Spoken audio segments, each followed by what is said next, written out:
years ago, they ran for the hugely valuable Dubai World Cup for the first time. Fast forward nearly 3 decades, it's on a roll is a litany of some of the most familiar names in horse racing. It started with Cigar, who will take the prize tonight. Nick Luck alongside Kirsten Duke, welcoming you to the Dubai World Cup of 2024. And Kirsten, we've had already a dramatic night. We've had 7 races. We've had 7 different nationalities winning those races. Truly, this is a World Cup of horse racing. This, Nick, is absolutely phenomenal. It truly is an international stage. As you've mentioned, everyone has been able to thrive here, and that is such a credit to the Meydan track. It plays so fairly that horses can come from all over the world and find success. We've just seen Facteur Cheval winning this year's edition of the Dubai Turf. However, top rider Christophe Lemaire, who French-born, based in Japan for many years, he will miss out on 2 key rides. He took a fall, he's been taken to hospital. We believe that he is essentially okay. He's been speaking to his wife Barbara on the phone, but precautionary. They want to take him to hospital here after his fall, and as such he'll miss the plum ride on Stars on Earth in the upcoming Sheema Classic. It appears as though that ride will be taken by Frankie Dettori, and we are awaiting confirmation of who will ride Derma Sotogake, one of the heavy international favourites in the final race, in place of Lemaire, though there have been suggestions that Joe Moreira may step into that. It has not yet been confirmed, so a little bit of drama as we head into those final 2 races. And hopefully that's the last drama for the night. I mean, my goodness me, like you said, we've had highs, we've had lows. I think the Dubai World Cup meeting tonight has covered a bit of everything. Highs, lows, dirt. We've had a track record smashed, and as I said, 7 winners, 7 different nationalities, with the 2 big races to come. One of the deepest and best Sheema Classics anyone can remember. That was the race won by Equinox, the star, last year, and then the World Cup itself. As we introduce you to the rest of our broadcast team, headed by Rishi Prasad. Nick, Kirsten, thank you very much. Yes, alongside me, Angus McNay and former Sheema Classic winning rider Martin Dwyer, looking ahead to the next 2 races and, of course, the quality that is still to come. But some big news that Nick Luck pointed out regarding Christophe Lemaire. We all send our best wishes to him, and we'll bring you news when we know who will be riding Derma Sotogake a little bit later on. But let's just reflect on what we've seen so far. We've talked about the drama, Nick and Kirsten talking about the quality, a track record. There's been so much to enjoy.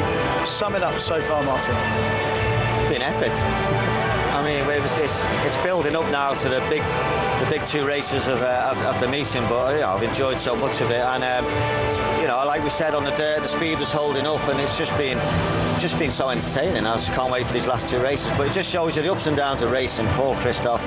This time last year he was winning this race on Equinox, and let's hope he's all right when he gets to hospital, and it's nothing serious. Just roughly an hour to go before the Dubai World Cup itself, Angus. Have you garnered any evidence, any information from watching the races, both on turf and dirt, for the next 2 races to come? If we start with the turf course, I think it's riding as it always has done. Horses with a good turn of foot are horses who are going to prevail on this particular surface. We've seen horses coming on really strongly. Facteur Cheval in our latest contest, the Duty Free, and we've also seen Tower of London showing real good turn of foot to win the Dubai World Cup. So it's as you were really with the turf course at Meydan. Horses that can cruise and quicken. As far as the dirt's concerned, Tuz's success in the Golden Shaheen was quite impressive. He rode the rail to success throughout, and speed seems to be holding up, so that might have a bearing on the Dubai World Cup itself. We're going to look back at the races, at least the finishes anyway. Started with the thoroughbred races, started with the Godolphin Mile, and we all thought the Saudi Crown was going to be hard to beat. He ran so well in the Saudi Cup, but he couldn't quite back up that performance on this occasion, and we thought that maybe Isolate might be able to take advantage, but he was softened up by Walk of Stars and had left the American challenger flying down the outside to get her. Yeah, exactly. We thought Isolate was going to do. We thought Walk of Stars battled back on the inside, but they were both caught late on, just after being softened up by racing with each other early on. But this was an American winner, and we've had a winner for every nation so far. Yeah, 2 rivers over for Doug O'Neill, Edwin Maldonado, and then on to the Dubai Gold Cup, and this was again another terrific performance from a talented horse, Tower of London. The same winning combination as 12 months ago, Angus. Yeah, it was. Yeah, they teamed up, Aidan O'Brien and Ryan Moore, with Broome last year and set a new course record. He didn't manage to break that course record, Tower of London, but what he did do was show a superb turn of foot to flash home from towards the rear of the field and catch Al Nair. A superbly judged ride from that man, Ryan Moore. He was brilliant on Tower of London. A really professional performance, though, in the Alquoz sprint from Brenton Abdullah aboard the California Spangle, providing Hong Kong with a third win in this race, Martin. Yeah, and how fast do they go? And this is what we wanted to see. Quality horses winning top races and breaking track records. And it was a really good win of Hong Kong with California Spangle. Jockey kept it really straightforward on his first ride in Dubai. A winning one he will never forget. And look, he's enjoying, soaking up the atmosphere. And then into the UAE Derby, sponsored by Atlantis the Royal, and Forever Young in the maroon colours on the outside. Angus, we thought he had a tough trip. He did get a tough trip, but he should be called Forever Winning, because that's what he does. 5 out of 5 in his career now. He's backed up a tough effort in Saudi last time up when he took the Saudi Derby and really had to grind it out to win there. Here he's won a bit more comfortably. Ears pricked to the line. Looks as if he's heading to the Kentucky Derby, picks up 100 points for the success in the UAE version. And then the Dubai Golden Shaheen, look on the inside, Martin, Tuz under Tygo Shea, heading to the champion jockey's title in Dubai. Great night for Tygo Shea.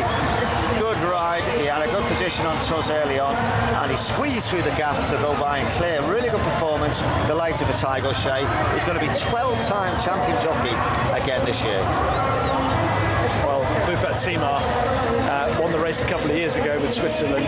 His uncle, Sajid Seema, won it back in 2013 with Ronaldo the Wizard. It's been a wonderful night of racing so far in terms of the quality that we've seen. But as you heard from Nick Luck a few moments ago, Christophe Lemaire took a fall in the Dubai turf on catnip, and he won't be riding in the last 2 races. We've heard that Frankie Dettori takes the ride on Stars on Earth in the upcoming Sheema Classic. And then news just coming through that Oisin Murphy will be taking the ride on Derma Satagaki in the Dubai World Cup. That news is just through. Oisin Murphy rides Derma Satagaki, who of course won the UAE Derby last year, trying to follow up here tonight in the Dubai World Cup. And most people think he is the one to beat. What a ride for Oisin Murphy to pick up. Right now, though, we are going to catch up with a very important sponsor appreciation awards here at Meydan. This is one of the best Dubai Sheema Classics we can remember. For all, it was won by the brilliant Equinox last year. The filly that finished second to him, Liberty Island, is in here today. August Rodan, the Dual Derby winner and Breeders' Cup winner, in here. But so is Emily Upjohn. Emily Upjohn runs in the silks of Lady Lloyd Webber, Madeline Lloyd Webber, who won this race with Dare Me in 2010. And Madeline bought a share into this horse from John Shack, who's with me now, who's still a part owner of Emily Upjohn. John, what kind of journey has she taken you on? I mean, this is the most fantastic spectacle. It's the first time I'm here in Dubai at Meydan, and it is a phenomenal experience. And whatever happens, we've had the best time, and the Dubai Racing Club has sort of really looked after us. Fantastic. Now, I know you like to leave everything to John and Thady Gosden, and you, I know, feel very fortunate to be involved with them. What sort of vibes are you getting about her well-being today? You know better than me, probably. I ask no questions. It's just great just to be here. They're the champions of the world, in my view, and I devolve it to them. Very happy to. And tell me a little bit about your involvement with racehorses and how long it goes back. So it goes back to my dad, Cyril, who bought a few in 1976, October 76, and he had incredible luck and success with Paul Kellaway in Newmarket. And my dad and uncle owned the horse of the year in 1978, the equivalent of the Cartier champion. So we go back a long way, but we only buy fillies, and it's our comfort zone, and we don't pay much. It's just a hobby for us. And how are the Lloyd Webbers as co-owners of these lucky colours here in Dubai? No, fantastic, but I've known them a long time. We've got a mare at stud with them at Watership, so the connection goes back 20 years. And when Dar-Remi won for them in 2010, it was the beginning of a brand new partnership between John Gosden and William Buick. History repeating itself as Kieran Sheema gets his first sit on Emily Up. John, how impressed have you been with him? Very. He's ridden for my dad and I before, and very impressive. And it's the start of a new era. You know, he's a young chap, and good to give him the confidence on a day like today. No race as big as this part of the season. I've never known such a competitive race of the decade it could be. John, best of luck. Thanks very much. Very kind. Thank you. Well, another owner involved in the Sheema Classic is Sir Alex Ferguson. He, of course, famous for the Manchester United treble in 98-99. He's trying the Middle East treble. Bahrain, Saudi and Dubai, with Spirit Dancer, who's lining up in the Longines Dubai Sheema Classic. Exciting times ahead for the former boss of Manchester United. We'll talk about the chances of his horse and others when we come back after the break.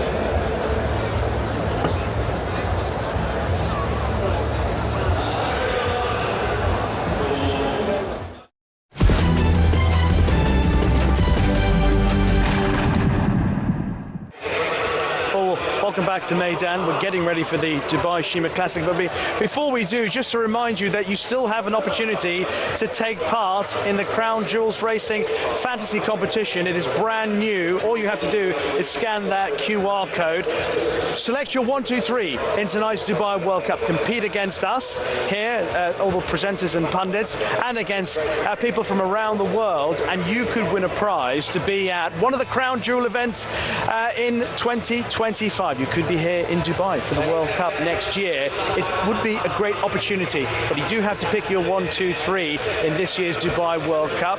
Did it in Saudi, the Dubai World Cup this week, and then in a couple of weeks' time, the Grand National entry, and then it runs through to the rest of the season around the world, some of the best racing events. So good luck in that. Of course, the race that you're going to concentrate on is the Dubai World Cup. Ahead of that, we have the Longines Dubai Sheema Classic.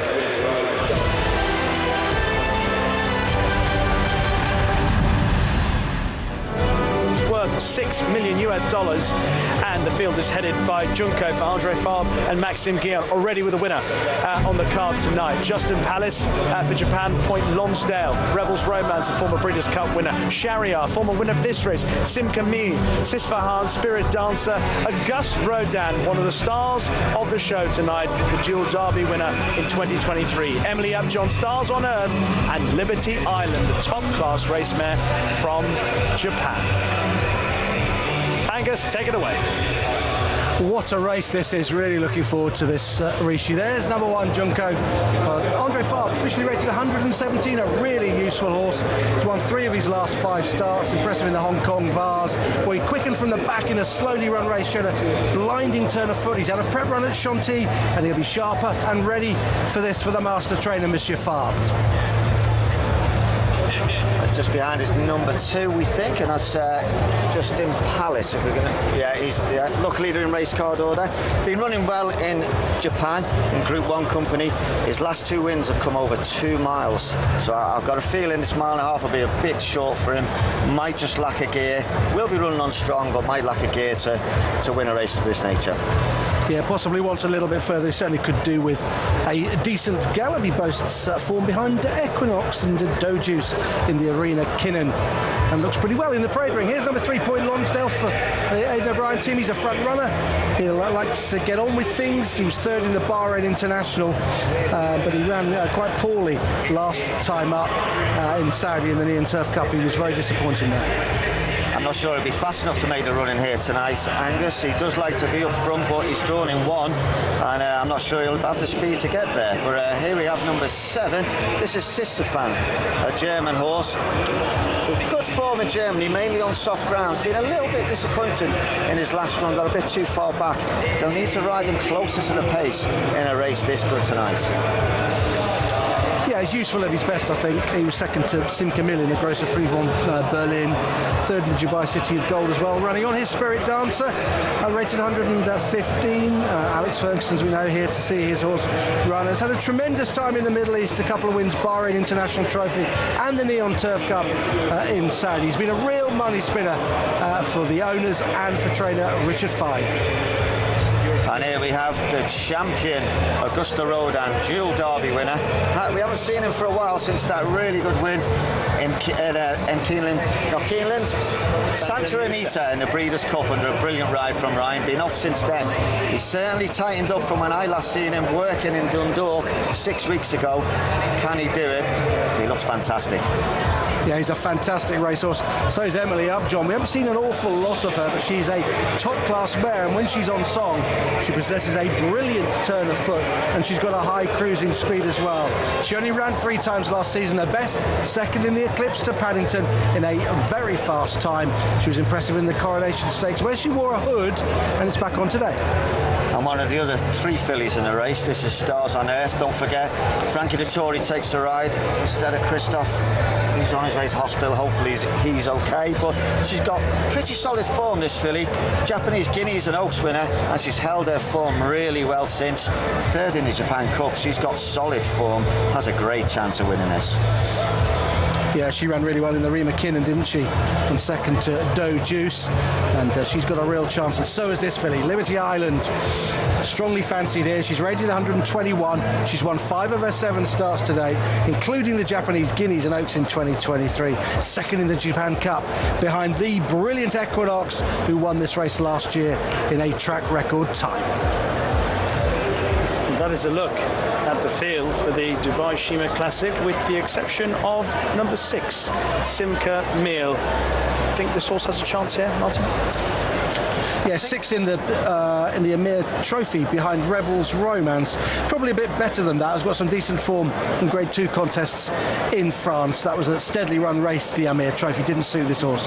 Okay, crowds building up for the climax of the evening. Let's head out and join Kirsten. Well, Sir Alex, thank you so much for your time, firstly. A bit of a pleasure to be talking to you. I'm a football fan. What made the transition, the interest peak from football to horse racing? Well, I've always been an interest in horse racing for quite a while now, but obviously it's different from my career in football, which was 39 years as a coach and 20 odd years as a player. So there is a difference. The sacrifices in football, this is enjoyment. I mean, and this is the peak of enjoyment, isn't it? To come to the Dubai World Cup, I feel like you must have been to some incredible places in the world, and this would be next level. Excellent. You've got plenty of fans, that's for sure. Regarding places that you've been previously, how does this stack up? Oh, this is wonderful, there's no doubt. We've been to Bahrain and to Saudi, and we've done extremely well there. This is a natural challenge, it's the best, you know, and the field that we're up against is marvellous, but personally we're enjoying it. How do you think your horse is going to hold up against a field like this? Oh, well, obviously it's a big challenge, but it's an improving horse. It's a Franco that's capable of a lot of things, and I think it will do very well tonight. I really hope you do. I truly do. Thank you for your time and best of luck. Thank you. Great to hear from one of, if not the greatest football manager of all times, Alex Ferguson. He's going to be cheering on Spirit Dancer in the Longines Dubai Sheema Classic coming up after the break.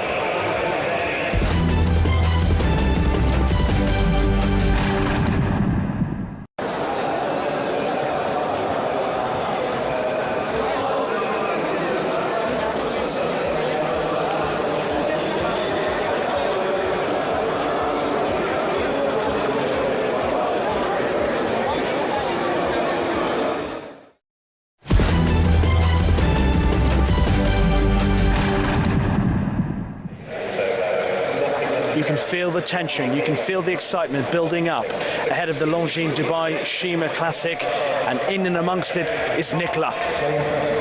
Yeah, Rishi, really wonderful stalls position right in front of the stands here. Auguste Rodin goes in. He's calm, and in he walks under Ryan Moore. Sim Camille was getting quite worked up. Emily Upjohn is extremely relaxed, possibly the most relaxed of all. Stars on Earth goes in under Frankie Dettori now, and it won't be long now before the Sheema Classic. Sim Camille and past winner Shariar will be the two horses that are most on edge. Emily Upjohn, Rebels Romance, Stars on Earth, all very relaxed, Rishi. What a thriller this is set to be. It really will be a thriller because there's so much quality, but closely matched quality. Who's going to win it? How do you see it being played out? I think the French filly Liberty Island, champion 3-year-old filly last year, her only defeat was to Equinox. 4 lengths, that's pretty solid form. There she's in shot. Looks fantastic, but I have to say, Augusta Rodin looks amazing. So, Japanese filly Liberty Island for you. What about you? I head up the Augusta Rodin fan club, and I think Emily Upjohn for me in this particular race. I think the track will suit her. She's got a good draw in 4. I think she can just sit in, and she's got a fine turn of foot, and that will see her, I think, win the Sheema Classic. Equinox last year, record time, 2:25.65. Let's see how close they get. We've seen Junko going forward. We saw Sisfahan going forward. Don't forget, he ran in the Gold Cup here on World Cup night last year. 2 more to go. One of those will be Spirit Dancer for the Sir Alex Ferguson team. Richard Farley's had a brilliant time in recent months. Can he win another one in the Middle East? And Shariar, winner in 2022. Looks like he will complete the lineup. The Sheema Classic about to unfold. Here's Pat. Starter like some racing in the Sheema Classic. Star on Earth was very fast away. Anticipated the start with Rebels Romance, who works across with Liberty Island. Shariar up in the first group there as well with Point Lonsdale. Then came Justin Palace from Sim Camila. About 2 lengths back sees Junko, followed there next by Emily Upjohn, who's up on the running rail. Auguste Rodin is third to last from Spirit Dancer and Sisfahan. So out the front they go, past the 2,000 metres, and Rebels Romance in the royal blue leads the way. Off the track with Point Lonsdale up to his inside here in the first couple. Then came Shariar, who's 2.5 lengths off the speed. It was a length there to Justin Palace. Head on chest in 4th has shut off nicely from Stars on Earth the same. Then came Emily Upjohn. They're not breaking any records here in the Sheema Classic. Liberty Island was next, followed there by Sim Camille. Then came Junko. Auguste Rodin travelling well at the back on the steel from Spirit Dancer, and the last one is Sisfahan. So they are strung out here as Point Lonsdale and Wayne Lorden now injects a little bit more tempo. Past the 1,400 metres, the margin now 3 lengths. Rebels Romance races in isolation in 2nd. 3rd, a similar margin back there to Shariar. Followed there next in turn by Justin Palace, who's 4th and about half a dozen lengths off the leader. Stars on Earth was next. Emily Upjohn, the rail, continues to travel well from Liberty Island, Sim Camila. Then came Junko from Auguste Rodin, Spirit Dancer, Sisfahan still last and sees them all. Inside the 1,000 metres they go. And the tempo has been moderate despite the fact that Point Lonsdale has been left to his own devices. Clicks it up now by 3 lengths. Rebels Romance at a similar margin there, still hasn't made any impressions yet on Point Lonsdale. Then came Shariar, followed there by Justin Palace, who tags up the rest of the field here, the 2nd division with Stars on Earth, Emily Upjohn. Then came Liberty Island with 10 to make up, followed there by Sim Camila. Then came Spirit Dancer as they start to make their way to the top of the straight. Auguste Rodin, a dozen lengths off the leader, and the last one Sisfahan. Point Lonsdale heads into the straight here, a narrow leader from Rebels Romance, who goes up to eyeball him now. Then came Sisfahan. Liberty Island not picking up at the moment. Justin Palace. Then came next in running there was Emily Upjohn. Liberty Island starting to make ground, but Rebels Romance is off and gone here in the Sheema Classic. Rebels Romance coming past the 100 metres, and his owner, His Highness Sheikh Mohammed. It is going to be Rebels Romance for Godolphin in the Sheema Classic. 2.5 on the line. Beats home Shariar. Liberty Island 3rd, just over Justin Palace. Then came Emily Upjohn, followed there next in turn by Point Lonsdale, who dropped away late with Junko. Then came next over was Sisfahan from Sim Camila. Stars on Earth, the last 2 home, Spirit Dancer and Auguste Rodin. Disappointing. His Highness Sheikh Mohammed bin Rashid Al Maktoum enjoying the success of Rebels Romance. Brilliant training from Charlie Appleby to get this horse back to his best. The crowd here at Meydan indulging in a moment of success for the Royal Blue of Godolphin. Rebels Romance. He mean a former Breeders' Cup Turf winner is back to his very best, Martin? Yeah, great training performance, as you say, and we're going to have to watch this race back, Rishi, because I think he stole it. It was, I think Joe Morero, he didn't lay up with the front three, and they got a mark on him turning in, but the feeling was electric behind us in the stands. I think when Rebels Romance hit the front and the crowd here knew His Highness Sheikh Mohammed was going to have a winner, it was some feeling, wasn't it? It was great, but yeah, interesting race, Angus. Yeah, I'm with you, Martin. Grand Theft Equine from William Buick, absolutely brilliant. Track Point Lonsdale, who didn't set a searching gallop, first to kick for home, and they let them go, really. He's got first run big time on the rest of the field, and they couldn't close him down. Superb tactical ride from William Buick, not so good from some of the others in behind. Let's have a mention of Auguste Rodin, who ends up finishing last, I believe. Now, don't forget, he blew out in his first race of 2023, so he's done it again. Well, Liberty Island had so much ground to make up. She's on the left with the black cap. Yeah, Liberty Island, she made great ground up in the straight, but just too far back in what was a bit of an idling gallop. But for me, it was Joe Morero just didn't seem to lay up with the front three, and then he ran on again on Justin Palace, so I'm not quite sure what was going through his mind. We pick him up at the top of the straight here, and William Buick, I bet he couldn't believe it. They got steady. Early fresh as a pedestrian, 14.61, 26.34, so they're 12.5 plus second furlongs, 38.84. They were crawling out there, out in front, and Rebels Romance was closest to that gallop. This is why William Buick paid the big money. Great tactical ride. Well, we can hear from the winning trainer, his third win in this race, Charlie Appleby. And bizarre though it sounds, Rishi, about a horse who's got a Breeders' Cup Turf on his CV, nobody was talking about Rebels Romance coming into this race. Sometimes the surprises are all the sweeter. Charlie, was it a surprise to you? Look, to be honest, as you quite rightly said, the Breeders' Cup winner, he's a four-time Group 1 winner coming into the race, and we were a 20-to-1 shot. That just shows the strength and depth of this race tonight. But William had the plan. He said to me, "I've got a plan." I said, "Don't tell me, because if you mess it up, I won't be able to give you a roasting." But we were confident going. The right way was to go forward on him. I was very confident down the back there. William was in the right spot because the fractions just weren't that quick. And William knows this track so well. He'd done all the right movements off that far turn there, and got a nice lead from the rest of them. And yeah, look, it's great. Most importantly, I'm delighted for His Highness Sheikh Mohammed and Team Godolphin. From he's a homebred by Dubawi. What more can I say? And to have a winner on tonight, it's been a great international stage for winners everywhere, and for us to be able to put one on the board, I can say it's a great relief. And did you think? Well, one thing I know is that this horse will keep rolling. He's a dangerous horse to be giving rope to. He is. I stood with David Loader watching it, and I said, this horse will get a mile and 6. I said he will keep galloping. They won't stop. I said he might get done by a classier horse with a turn of foot later on, but he's gone out there. Great ride by William, and like I say, more importantly, delighted for everybody in Godolphin, and most importantly for His Highness Sheikh Mohammed. And do you think after today you can keep having fun with this horse through the year internationally, just travel him a lot and successfully? One would hope so. He's a horse that I've said there before, he lost his way. Unfortunately, we had that mishap in Saratoga, and the horse definitely lost his confidence from that. We had to come right back to winning a listed race at Kempton, which we knew that was the right thing to do, just to get a horse's confidence back up. He went to Qatar, and William gave him a great ride on the front end that day. But at the end of the day, yes, William does give them these great rides, but he's got a great horse underneath him in Rebels Romance. Charlie, congratulations. Thanks, Nick.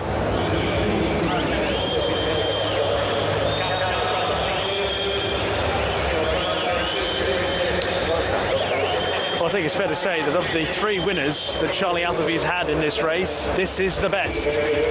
Old Persian and Hawkbill, pretty good horses, but I think Rebels Romance is even better than them.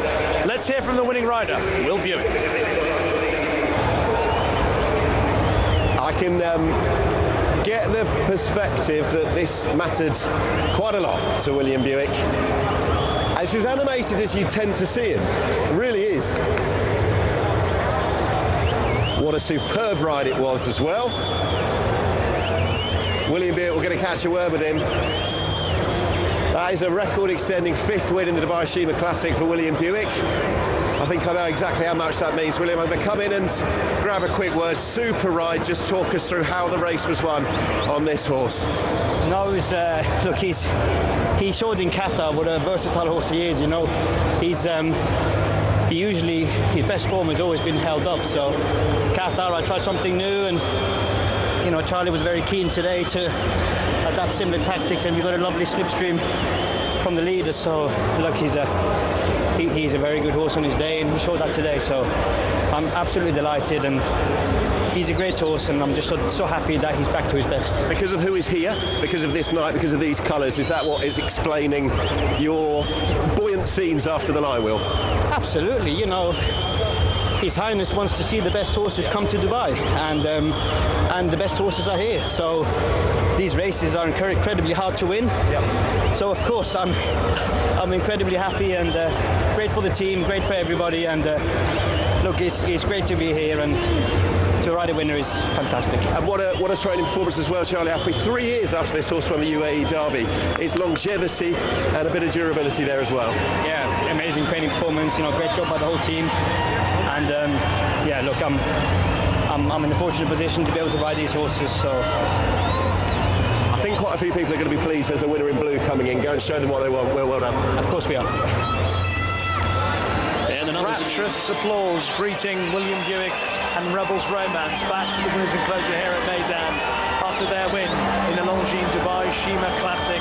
This now 6-year-old has quite the CV, but bear in mind that towards the end of 2023 he went a bit sour. Things didn't quite work out. He unseated in a race at Saratoga in the middle of the summer, and it took him a while to get his confidence back, and he's disappointed in a run at Belmont at the end of last year. But Charlie Appleby, well regarded as one of the best trainers in the world, proving it tonight with Rebels Romance. All the analysis of his win in the Sheema Classic after the break.